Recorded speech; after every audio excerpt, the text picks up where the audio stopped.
God everyone, shalom. मैं प्रभु परमेश्वर का बहुत धन्यवाद करती हूँ कि एक मौके के लिए जो परमेश्वर ने मुझे दिया कि मैं परमेश्वर के जीवित कलाम को आप लोगों के सामने बांट सकूं। आज का मेरा विषय है, आर क्रिश्चियन अलाउड टू जज?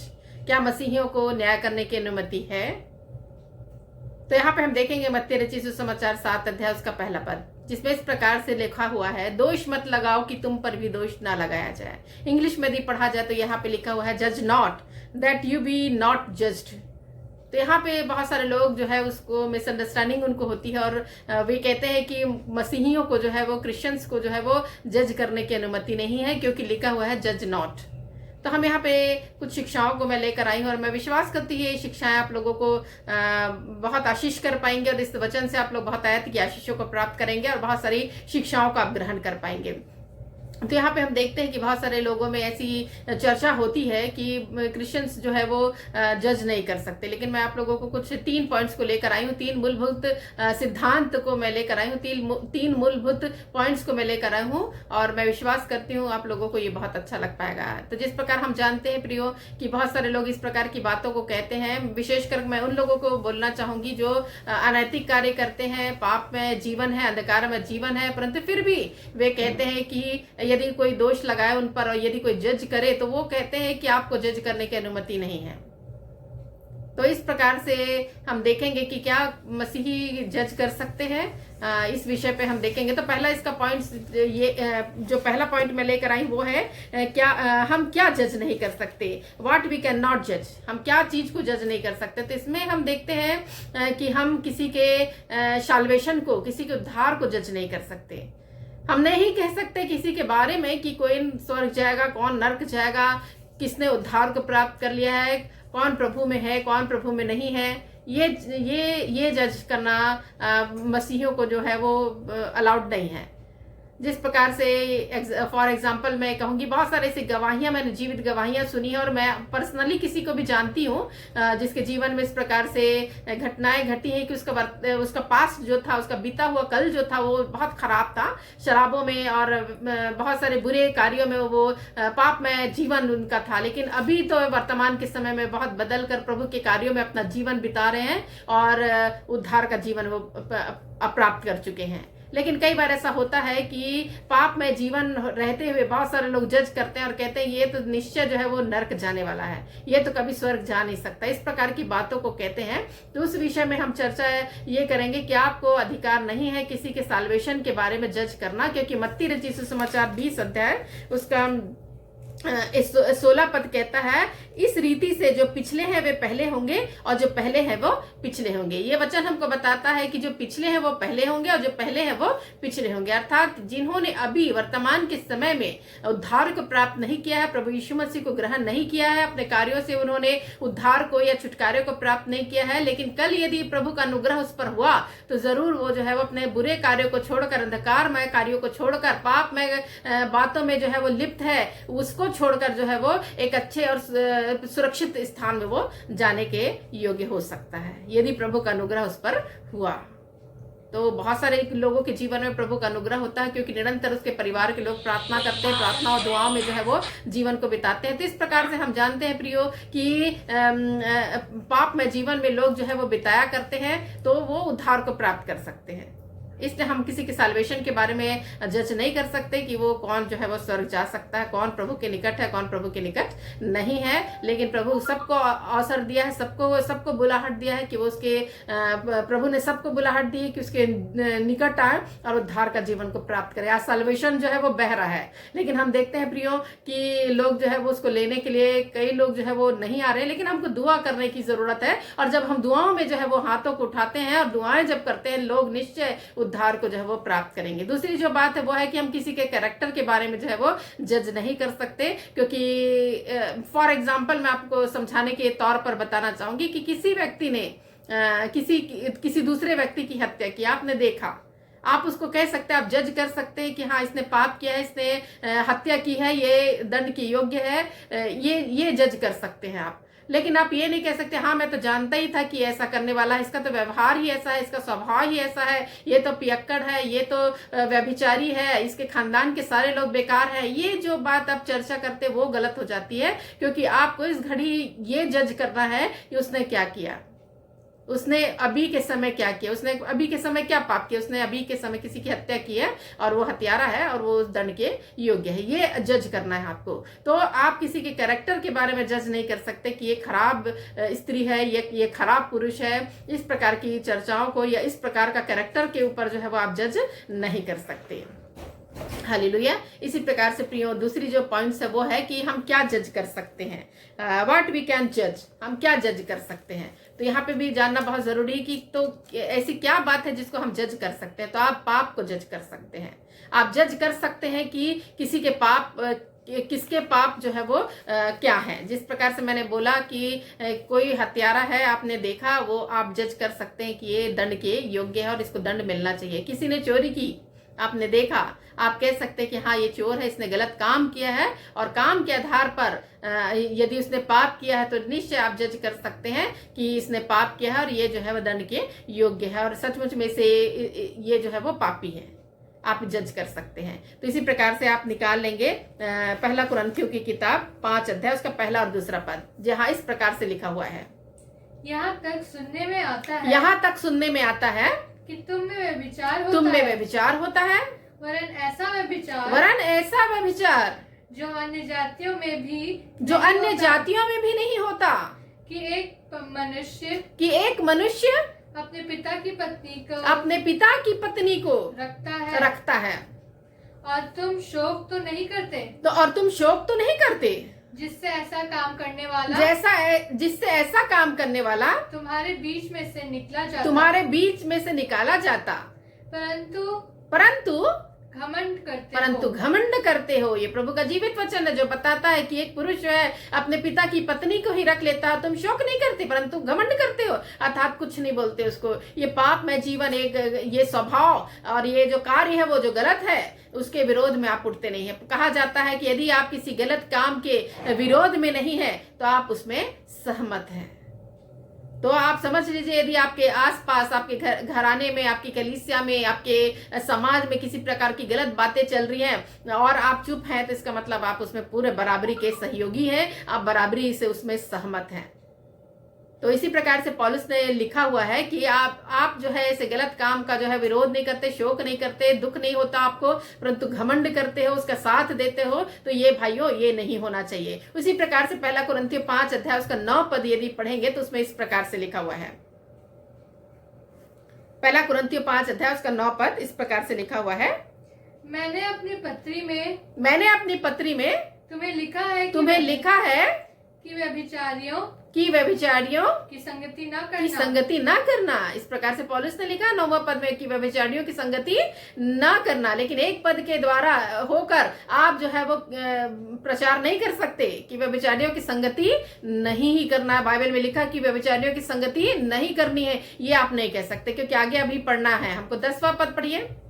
10वां पद में इस प्रकार से लिखा हुआ है, यह नहीं कि तुम बिल्कुल इस जगत के व्यभिचारियों या लोभियों या अंधेर करने वाले या मूर्ति पूजकों की संगति ना करो। हालेलुया। क्योंकि इस दशा में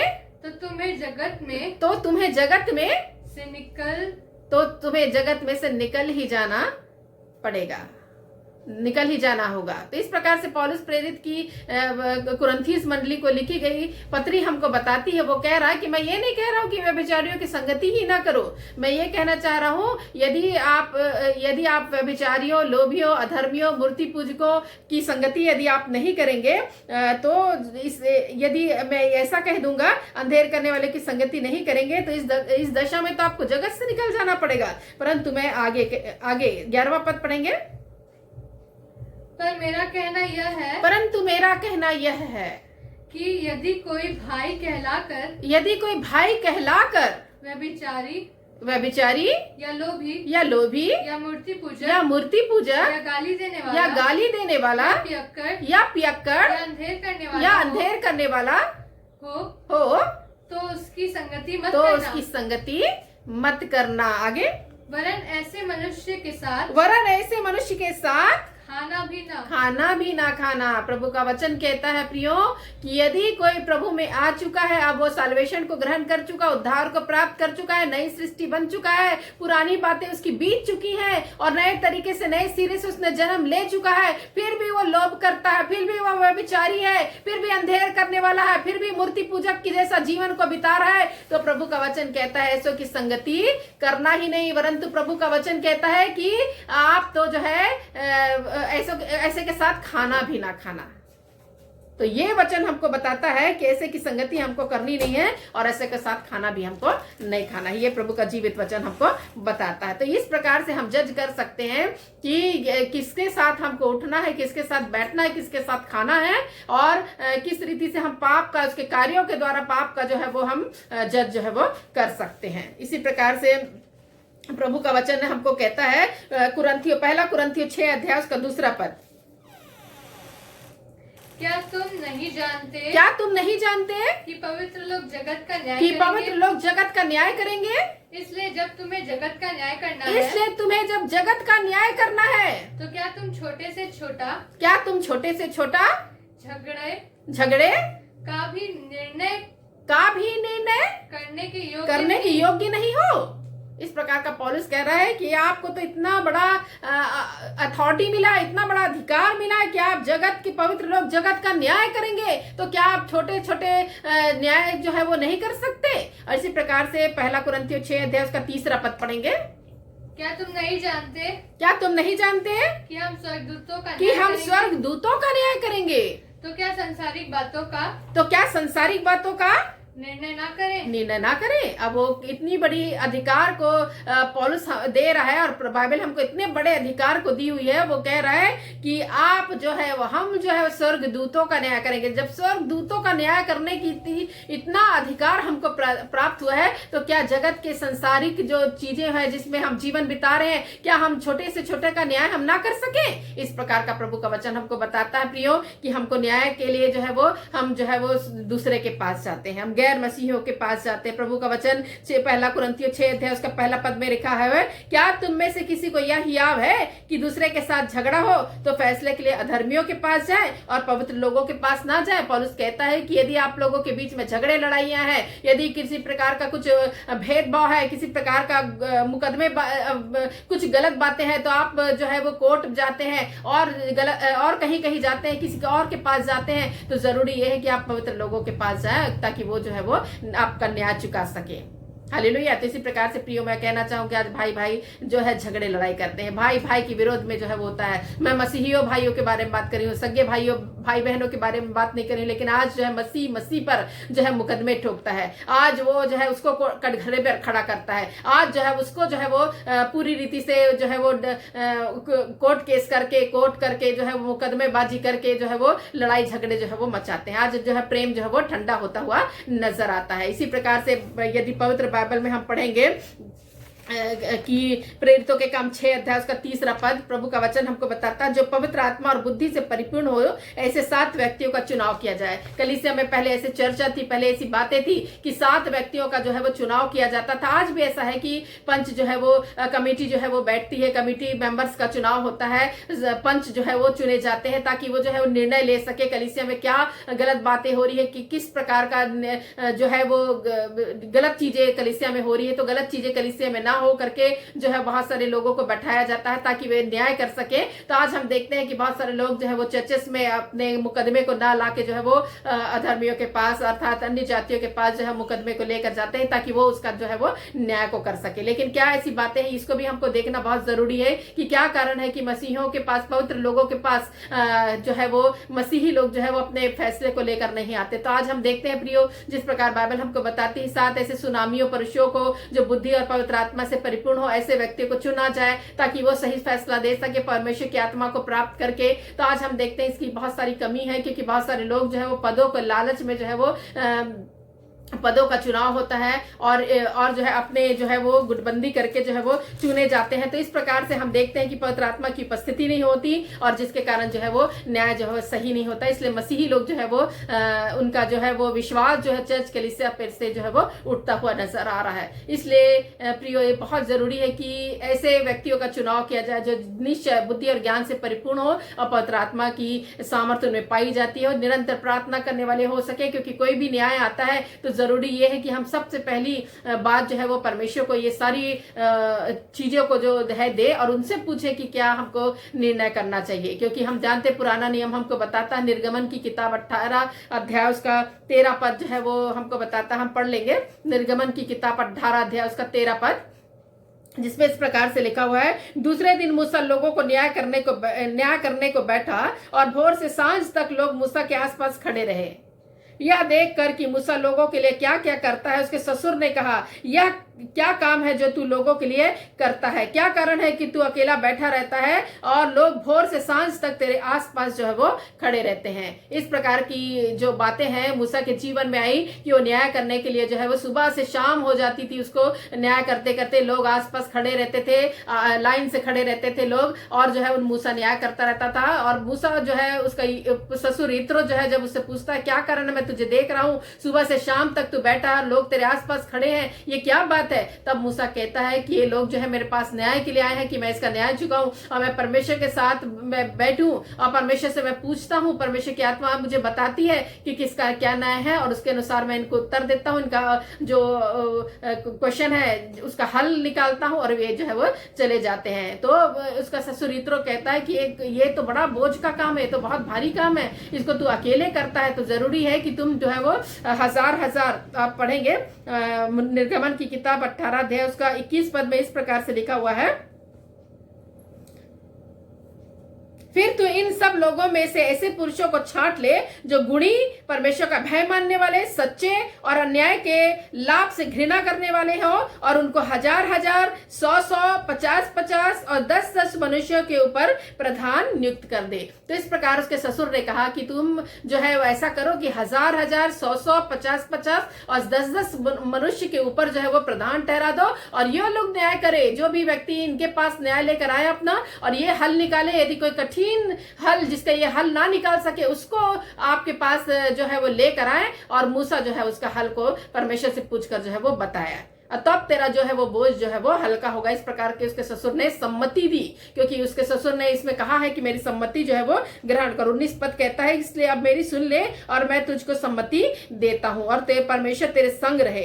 इन लोगों के लिए परमेश्वर के सम्मुख जाया कर, इनकी मुकदमों को परमेश्वर के पास पहुंचा दिया कर और इन्हें विधि और व्यवस्था को बता। तो इस प्रकार से उसके ससुर ने सम्मति प्रदान की और इस सम्मति को जो है मूसा को बहुत अच्छी लगी और उसने 1000, 100, 50 और 10 मनुष्य के ऊपर जो है प्रधान ठहराए और वे जो है लोगों का जो है वो न्याय चुकाया करते थे और उसका हल निकाला करते थे और वो जो है वो अपना न्याय को प्राप्त करके लोग जो है वो चला जाया करते थे। ऐसा बहुत सारा कठिन न्याय हुआ करता था जो मूसा के पास आया करता था और मूसा परमेश्वर की आत्मा से परमेश्वर से पूछकर उनका जो है हल जो है वो निकाल कर उनको दिया करता था। इस प्रकार से बाइबल हमको बताती है प्रियो, न्याय की जरूरत तो लोगों को होती है, लेकिन जरूरी है कि हम परमेश्वर की आत्मा से पूछकर हर एक बातों को करें। लड़ाई झगड़े और इस प्रकार की बातें तो लोगों के जीवन में दिखाई देती है, लेकिन जो न्याय आसन पर बैठा है, जो पद पर बैठा है, समझ जाना है उसको कि मैं कहाँ पे हूँ, मेरा पद कहाँ पे है, परमेश्वर ने मुझे किस पद पर रखा है। और जो न्यायी होता है प्रियो, वो बहुत ही ज्यादा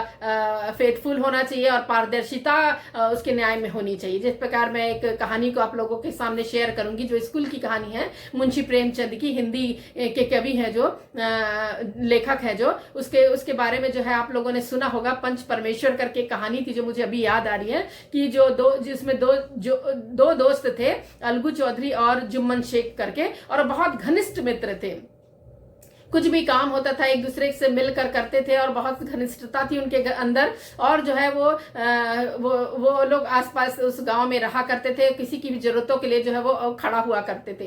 हुआ ये है कि जुम्मन शेख की जो माँ थी, वो जो उसको जो है उसके घर में बहुत दुख होता है और उसकी जो जुम्मन शेख की पत्नी है वो जो है उसका ठीक से ख्याल नहीं करती थी, उसको खाना पीना ठीक से देती नहीं थी। तो जुम्मन शेख की अम्मा जो थी वो जो है इस बात को जो है जुम्मन शेख को बताती है कि मुझे जो है आपकी पत्नी जो है वो ठीक से मेरा ख्याल नहीं करती, तो बेटा ऐसा होना चाहिए कि मुझे अलग से खाना मैं अपना बना लूंगी, मैं अपना जीवन यापन कर लूंगी, तुम मुझे कुछ पैसे दे दिया करो जीवन यापन के लिए। तो जुम्मन शेख का कहना था कि आप पैसे पेड़ पर उगते हैं जो मैं आपको दूंगा, इस प्रकार का जवाब था। लड़ाइयां बढ़ती गई, जिस प्रकार आज हम संसारिक जीवन में देखते हैं बहुत सारी ऐसी बहुएं हैं जो अपने सास ससुर का ठीक से ध्यान नहीं रखती है, अपनी सास का ठीक से ध्यान नहीं रखती। उसी प्रकार से स्त्री भी थी जो अपने सास का ठीक से ध्यान नहीं रख रही थी, लेकिन जो है वो बढ़ते बढ़ते ये लड़ाई जो है वो पूरा गांव तक पहुंची, पंचों तक पहुंची और पंच बैठाए गए ताकि इस घर के जो है वो न्याय को चुकाया जा सके। और जब पंच बैठा गया तो उसके जो उसका जो जुम्मन शेख का जो दोस्त था, प्रिय मित्र था, घनिष्ठ मित्र था अलगू चौधरी, उसको जो है पंच की कुर्सी पर बैठाया गया और पंच में वो भी जो है वो बैठा हुआ, न्याय की कुर्सी पर बैठा हुआ था। उसको देखकर जुम्मन शेख बहुत खुश हुआ, उसको मालूम था कि ये मेरा घनिष्ठ मित्र है, ये फैसला तो मेरी पक्ष में ही करेगा। और सचमुच में जब अलगू चौधरी ने फैसला सुनाया तो उसका फैसला था कि अम्मा जी दुखी है और अम्मा जी को भरण पोषण के लिए पैसे दिए जाएं ताकि अपना जो है वो पालन पोषण खुद कर सके। और इस प्रकार का जो न्याय था वो अम्मा के पक्ष में गया। तो इसके कारण जुम्मन शेख बहुत नाराज हुआ और उसकी दोस्ती मानो टूट सी गई, और जब भी वो लोग देखते थे एक दूसरे से मिलते थे मानो दुश्मनी हो गई और एक दूसरे को जो है वो कतरा कर वहां से जो है वो चले जाते थे। इस प्रकार की सिचुएशन जो है वो पैदा हो गई क्योंकि न्याय जो है वो उसके पक्ष में ना होकर अम्मा के पक्ष में हुआ था। इसी प्रकार से जो है एक बारी जो है वो अलगू चौधरी के जीवन में भी आई। उसके बैल का एक बात थी जो किसी ने जो संजू चौधरी नाम का एक व्यक्ति था जिसने उसके बैल को ले गया था, क्योंकि संजू चौधरी से अलगू चौधरी ने जो है वो पैसा लिया हुआ था और पैसा चुकाने में असमर्थ था। इसलिए उसने बोला कि मेरे बैल को कुछ दिनों के लिए ले जाओ ताकि आपका पैसा कुछ जो है वो चुकता हो सके। लेकिन संजू चौधरी ने बहुत उस बैल से बहुत मेहनत कराई, बिना उसका ज्यादा भोजन का ख्याल नहीं रखा, खाना पीना नहीं किया और भारी बोझ उस पर डाला तो बैल जो है वो मर गया। तब अलगू चौधरी ने बोला कि मुझे इसका दाम दीजिए। तब ये लड़ाई बढ़ते बढ़ते फिर से पंचों तक पहुंची। अब ये पंच की कुर्सी में जो है वो जुम्मन शेख बैठा हुआ है। जुम्मन शेख मन में सोच लिया था कि अब बारी तो मेरी है, अब पासा तो मेरे हिस्से में पड़ा हुआ है, अब मैं देखूंगा अलगू चौधरी को और इसके विरोध में जो है फैसला करूंगा, क्योंकि बीते समय में इसने मेरे विरोध में फैसला किया था करके उसने सोचा। और पंच की कुर्सी में बैठा अलगू चौधरी भी डर गया कि ये तो मेरे विरोध में है और सचमुच में ये कहीं गलत न्याय ना दे दे, लेकिन फिर भी उसने परमेश्वर पर भरोसा किया और जो है वो अपने न्याय को जो है वो दे दिया कि सचमुच में मेरा बैल इसके पास था और इसने बड़ी बोझ और बड़ा सेवा इससे ली और खाना पीना ठीक से उसका ध्यान नहीं रखा बैल का तो एक बैल जो है वो मर गया।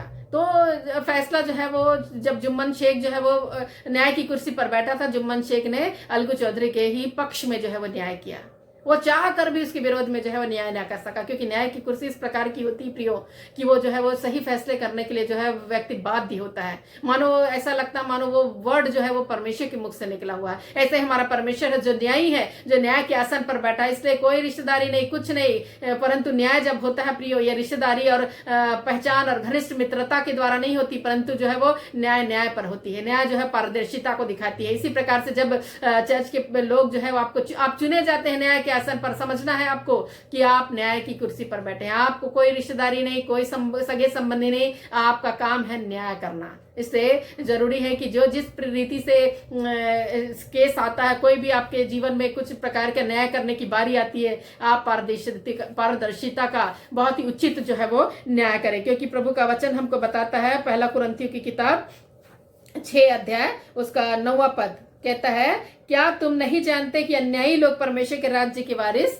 ना होंगे। अन्यायी लोग परमेश्वर के राज्य के वारिस ना होंगे। इसलिए बहुत जरूरी है कि हम जो है किसी का न्याय चुकाएं और अन्यायी ना हो। अन्यायी जो होते हैं वो परमेश्वर के राज्य के वारिस नहीं होंगे। इसलिए प्रभु का वचन पहला कुरिन्थियों 6 अध्याय उसका 7 पद भी कहता है, परंतु सचमुच तुम्हें बड़ा दोष यह है कि तुम आपस में मुकदमा करते हो और अन्याय क्यों नहीं सहते, अपनी हानि क्यों नहीं सहते। अर्थात निश्चय आज मनुष्य इस प्रकार का हो गया है कि आज वो अन्याय करता है, दोष लगाता है और जो है अन्याय सह नहीं पाता है और अपनी हानि जो है वो नहीं सह पाता। पौलुस कह रहा है कि अपनी हानि नहीं सहते, अन्याय नहीं सकते, दोष लगाते हो, भाई पर दोष लगाता है। आज जो है वो संसार में दोषी मुकदमे ठोकने वाले बहुत सारे लोग जो है वो मिल जाएंगे जो अपनों से है जो है वो मुकदमा करते हैं। इसी प्रकार से प्रियो बाइबल हमको और आगे बताती है कि तीसरा जो पॉइंट है, जो तीसरा और अंतिम पॉइंट जो है वो ये है कि हमें किस तरह से न्याय करना चाहिए,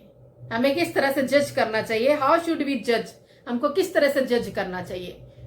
तो यहाँ पे बहुत जरूरी है हम इस बातों को जाने कि हमको कैसा जज करना चाहिए। तो यहाँ पे पहले बात है, जिस प्रकार मत्ती रचित सुसमाचार फिर से निकालेंगे, मत्ती रचित सुसमाचार 7 अध्याय उसका पहला दूसरा पद, जहाँ इस प्रकार से लिखा हुआ है, दोष मत लगाओ कि तुम पर भी दोष मत लगाओ कि तुम पर भी दोष न लगाया जाए, क्योंकि जिस प्रकार तुम दोष लगाते हो, क्योंकि जिस प्रकार तुम दोष लगाते हो उसी प्रकार तुम पर भी उसी प्रकार तुम पर भी दोष लगाया जाएगा। और जिस नाप से तुम नापते हो, और जिस नाप से तुम नापते हो उसी नाप से तुम्हारे लिए भी नापा जाएगा। उसी नाप से तुम्हारे लिए भी नापा जाएगा। तीसरा पद, तुम क्यों अपने भाई की आंख के तिनके को तू क्यों अपने भाई की आंख के तिनके को देखता है और अपने ही आंख का लट्ठा तुझे नहीं दिखाई देता। जब तेरी ही आंख में लट्ठा है, जब तेरी ही आंख में लट्ठा है, तो तू अपने भाई से कैसे तो कह तू सकता अपने है, भाई से कैसे कह सकता है ला मैं तेरी आंख से कि तिनका क्या निकाल दूं। ला मैं तेरी आंख से तिनका निकाल दूं। हे कपटी, हे कपटी, पहले अपनी आंख में से लट्ठा निकाल पहले ले, अपनी आंख में से लट्ठा निकाल ले, तब तू अपने भाई की आंख का तिनका तब तू अपनी भाई की आंख का तिनका भली भांति देखकर निकाल भली सकेगा। भांति देख कर निकाल सकेगा। आमीन। इस प्रकार से प्रभु का वचन कहता, दोष मत लगाओ कि तुम पर भी दोष न लगाया जाए।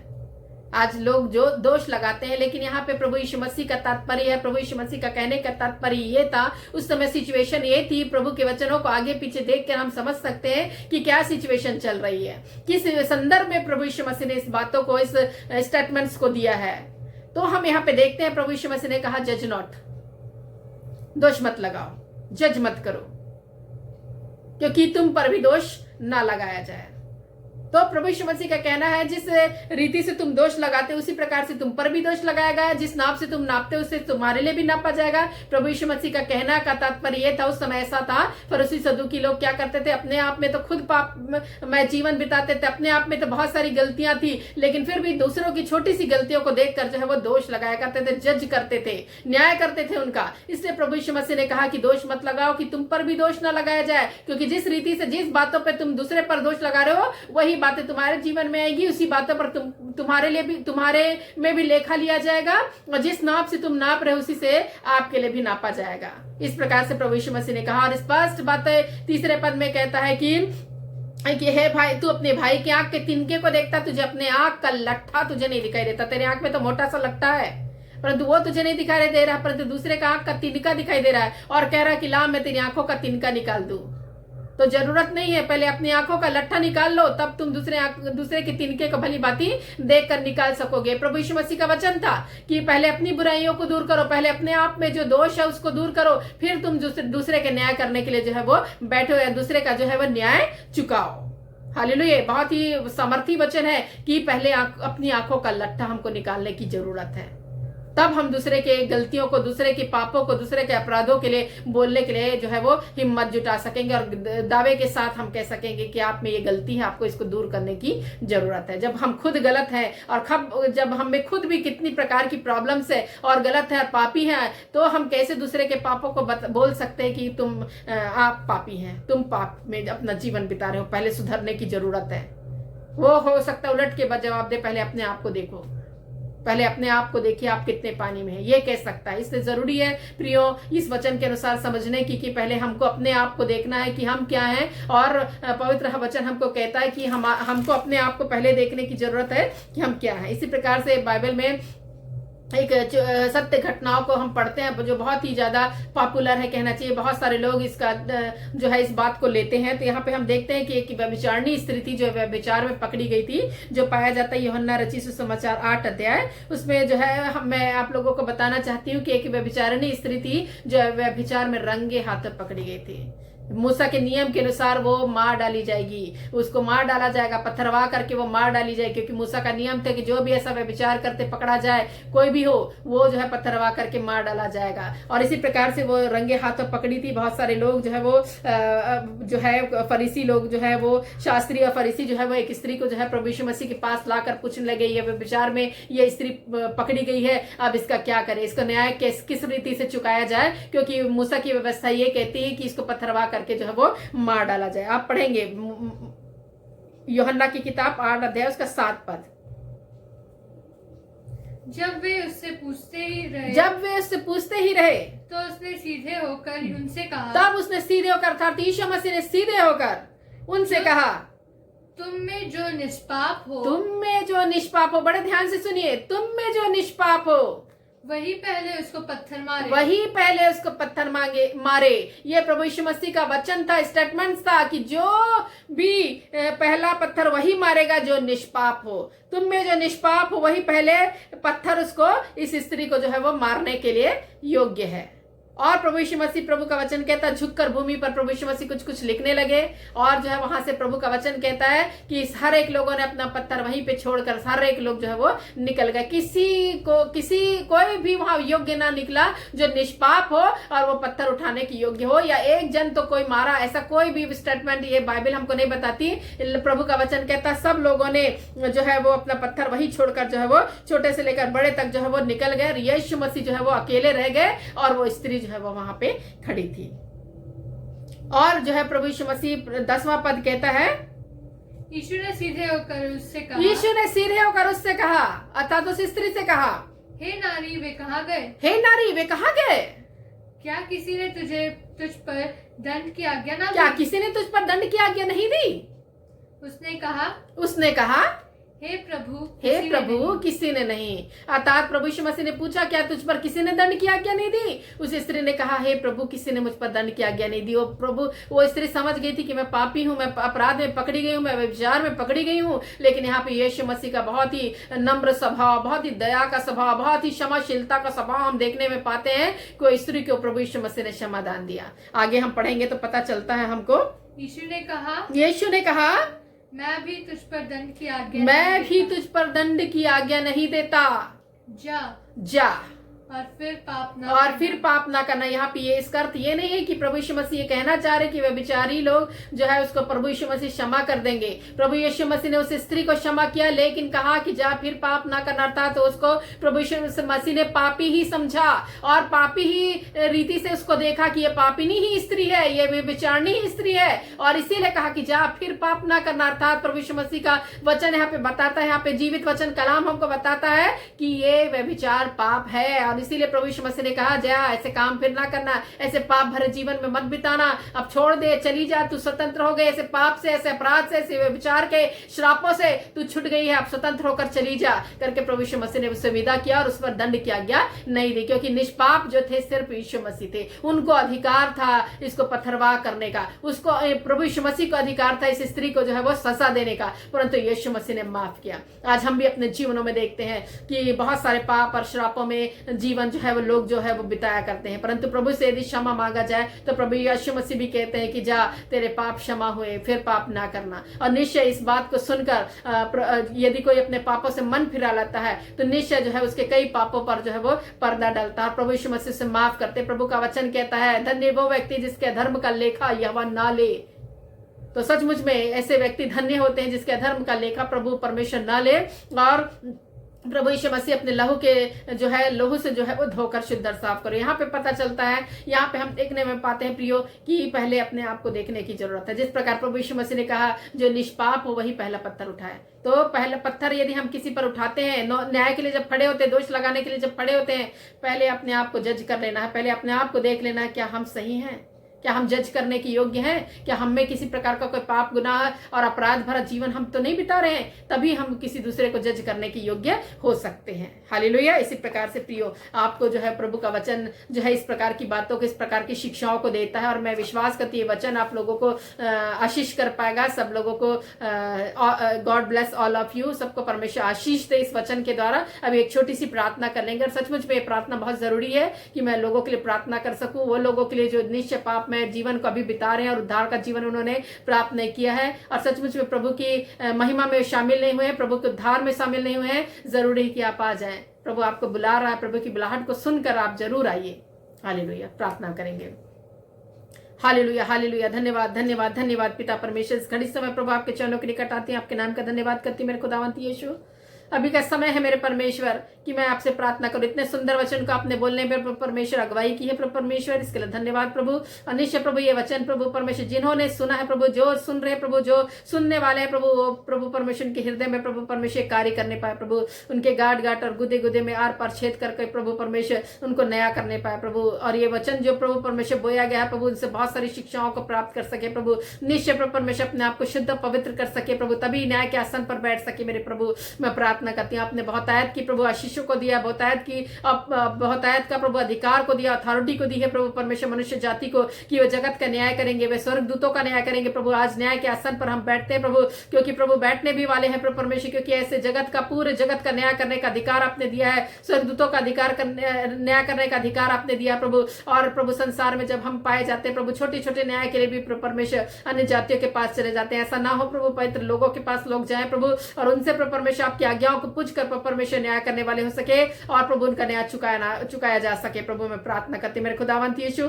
मैं प्रार्थना करती हूँ उन सारे भाई बहनों के लिए प्रभु जो पाप में जीवन को बिता रहे प्रभु और उद्धार का जीवन उन्होंने प्राप्त नहीं किया प्रभु। निश्चय प्रभु होने दे प्रभु, ये पाप में जीवन को प्रभु परमेश्वर छोड़कर परमेश्वर उद्धार का जीवन को अपना सके प्रभु परमेश्वर, आपकी महिमा में शामिल हो सके मेरे खुदावंत यीशु। मैं प्रार्थना करती मेरे परमेश्वर, हालेलुया, मैं प्रार्थना करती मेरे परमेश्वर कि आपकी दया और आपकी अनुग्रह प्रभु उन लोगों के जीवन में प्रभु पाई जाए और बनी रहे प्रभु। मैं खुदावंत यीशु मैं प्रार्थना करती मेरे परमेश्वर, आपकी दया और आपकी अनुग्रह के द्वारा प्रभु एक एक व्यक्ति प्रभु बचाया जाए। संसार में बहुत सारे ऐसे लोग हैं प्रभु परमेश्वर जो प्रभु नरक की आग में प्रभु जाने के लिए है प्रभु परमेश्वर, परंतु उनको बचाने के लिए प्रभु हम दुआ करते हैं प्रभु परमेश्वर की वो बचाया जाए और उद्धार का जीवन उनके अंदर आने पाए प्रभु, उद्धार के जीवन को प्रभु प्राप्त कर सके, सुरक्षित प्लेस में प्रभु पहुंचाया जाए प्रभु। अभी का जीवन प्रभु भले उनका पाप में रहे प्रभु, परंतु प्रभु परमेश्वर आगे प्रभु आपकी अनुग्रह की दृष्टि उन पर हो प्रभु और वे बचाए जाए मेरे प्रभु। मैं प्रार्थना करती मेरे खुदावंत बाप, मैं प्रार्थना करती मेरे प्रभु उन लोगों के लिए प्रभु जो बीमार है प्रभु परमेश्वर, बीमारी की हालत में प्रभु आपको पुकार है प्रभु, उनकी पुकार को सुनकर प्रभु उनको चंगा करने वाला परमेश्वर बन प्रभु। प्रार्थना करती मेरे खुदावंत बाप, मैं प्रार्थना करती प्रभु परमेश्वर बहुत सारे ऐसे सदुकी फरीसी शास्त्री भी प्रभु पाए जाते हैं प्रभु जो बहुत सारे वचनों का ज्ञान रखते हैं प्रभु परमेश्वर, परंतु उनके अंदर बहुत सारी प्रभु कुछ कठिन बातें हैं प्रभु परमेश्वर, जो दोष भरी बातें हैं प्रभु, अपने दोष को ना देख के प्रभु परमेश्वर दूसरे के दोषों को प्रभु, दूसरे के तिनके को देखते हैं प्रभु। तो प्रभु उनको भी प्रभु ऐसे आपे में ला प्रभु परमेश्वर, ताकि वो भी अपने पापों का अंगीकार कर सके प्रभु और मन फिराकर प्रभु आपके चरणों के निकट आने पाए प्रभु। मैं प्रार्थना करती हूँ प्रभु आपकी अनुग्रह, आपकी आशीष, आपकी सामर्थ परमेश्वर बनी रह सके प्रभु, ऐसी प्रार्थना करती हूँ। सब बातों में आपको महिमा और आदर मिले यीशु मसीह के नाम से, आमीन।